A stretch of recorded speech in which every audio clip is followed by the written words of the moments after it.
যদি আপুনি চচ মানে টমেটো কেচাপ খাই ভাল পায় তেতিয়াহ'লে আপোনাৰ কাৰণে বহুত বেয়া খবৰ। মুবাৰক আপোনাক, আপুনি বহুত জলদি টপকিব। তো কেনে টপকিব, কি টপকিব বলক টপকি ভিডিঅ'টো আৰম্ভ কৰোঁ।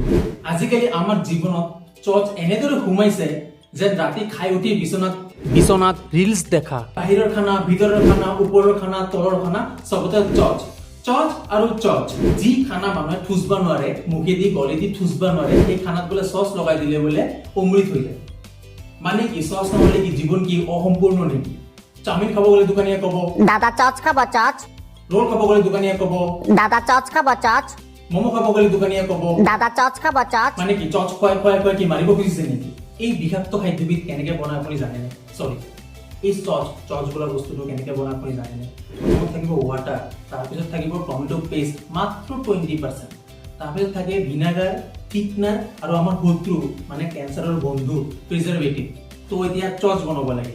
চচ বনোৱাৰ কাৰণে ৱাটাৰ আৰু টমেটো পেষ্টটো দিলে, লগত চেনিও দিলে। চেনিটোতো বেয়াই, ঠিক আছে, মই চেনিৰ কথা আজি একো নকওঁ। তো কেচাপটো গাঢ়া বনাব লাগিলে, এই গাঢ়া বনোৱাৰ কাৰণে থিকনাৰ নামৰ এটা বস্তু দিয়ে। আৰু এই থিকনাৰ নাম এইটো ভাবি কিনে ভুল নকৰিব যে টমেটো পেষ্ট দি কিনে গাঢ়া বনায়। টমেটো পেষ্ট মাত্ৰ 20% থাকে গোটেই কেচাপটোত। আৰু এই থিকনাৰ খালে এলাৰ্জি আৰু হজমত প্ৰব্লেম।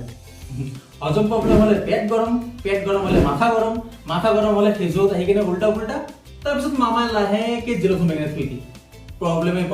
কি দৰকাৰ এই 2 টকাৰ চচ খাই কিনে মাথা গৰম কৰাৰ, পেট গৰম কৰাৰ? এতিয়া আহিল ভিনেগাৰ খালে বিশেষ একো নহয়তো, খালি আপোনাৰ হাৰ্ডি আৰু কিডনীবোৰ ডেমেজ কৰি দিয়ে। কি হ'ব? আপুনি হস্পিটেলত পৰি থাকিব 2 টকাৰ চচ খাই কিনে নিজৰ জীৱনৰ লগত যুদ্ধ কৰি থাকিব। এতিয়া আহো মূল কাহিনীলৈ। প্ৰিজাৰভেটিভ মানে সোডিয়াম বেঞ্জয়েট। সোডিয়াম বেঞ্জয়েটে বিশেষ কোনো অসুবিধা নকৰে।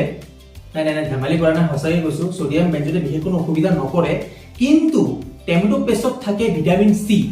এই ভিটামিন চি আৰু প্ৰিজাৰভেটিভ যেতিয়া আপোনাৰ পেটৰ ভিতৰত হানিমুন কৰিব যাব, তেতিয়া তাৰে পিছত জন্ম হ'ব কাৰ্চিনোজেনিক, যাৰ নাম দিয়া হ'ব কেঞ্চাৰ।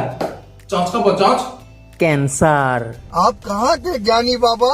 কি জ্ঞানী বাবা নহয়, এইবোৰ ৰিচাৰ্চৰ পৰা কথা, মই কোৱা কথা নহয়। মই ৰিচাৰ্চৰ পৰাই ৰিচাৰ্চ কৰি কিনে আপোনাক কৈ আছো। সব চচ কিন্তু আকৌ বেয়া নহয়, অৰ্গেনিক বোলা বস্তু এটা আছে কিন্তু। তো যি নহওক, কিবা পেকেজিং বস্তু খোৱাৰ আগত ইনগ্ৰিডিয়েণ্টছটো একবাৰ চাই ল'ব। ভালে খাওক, ভালে থাকক, সুস্থ থাকক, আৰু সুস্থ থাকি মোৰ চেনেলটো ছাবস্ক্ৰাইব কৰি দিয়ক। নমস্কাৰ, ধন্যবাদ। আজি অলপ বেছি লেকচাৰ দিলো নেকি? বাই।